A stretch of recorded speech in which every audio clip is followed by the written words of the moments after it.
A blessed day, learners. Be ready and prepare yourself as we embark, learn, and enjoy this video. This time we study the professional education, historical foundations, modern conceptions of education, education in harmony with nature, naturalistic conception of education. Be safe, and God bless you always. This is Teacher Lumaban YouTube channel.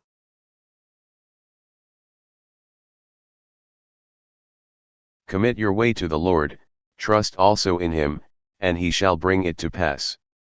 Psalm 37 verse 5.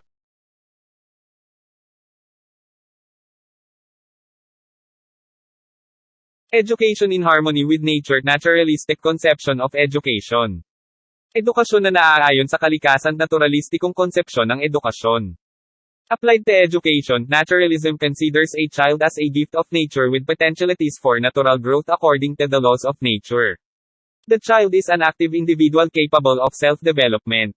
Education aims to develop the child with a healthy and active personality in a natural setting. Inilapat sa edukasyon, itinuturing ng naturalismo ang isang bata bilang isang regalo ng kalikasan na may mga potensyal para sa natural na paglaki ayon sa mga batas ng kalikasan. Ang bata ay isang aktibong individual na may kakayahang pag-unlad ng sarili. Ang edukasyon ay naglalayong paunlarin ang bata na may malusog at aktibong personalidad sa isang natural na kapaligiran. Aim, to develop the individual following the laws of human development and to preserve the natural goodness of man. Layunin, paunlarin ang individual na sumusunod sa mga batas ng pag-unlad ng tao at mapangalagaan ang likas na kabutihan ng tao. Methods. Naturalists believe that children should be encouraged to discover things on their own. They are advocates of the playway method of teaching. The Montessori method is one such method of teaching. Paraan. Naniniwala ang mga naturalista na dapat hikayatin ang mga bata na tumuklas ng mga bagay sa kanilang sarili. Sila ay mga tagapagtaguyod ng playway na paraan ng pagtuturo. Ang pamamaraang Montessori ay isa sa gayong paraan ng pagtuturo.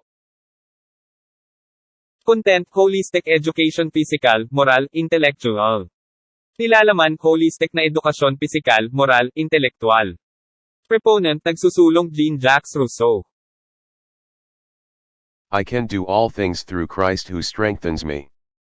Philippians 4 verse 13.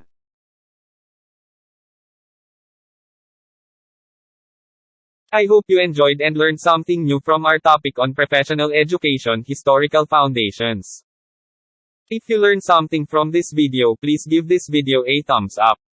Don't forget to share this video with your friends. If you have comments, questions, or suggestions, you can leave a message in the comment section below. Thank you very much for watching my videos. Hoping that we meet again in my next video, and God bless you always. It is the Teacher Lumaban YouTube channel.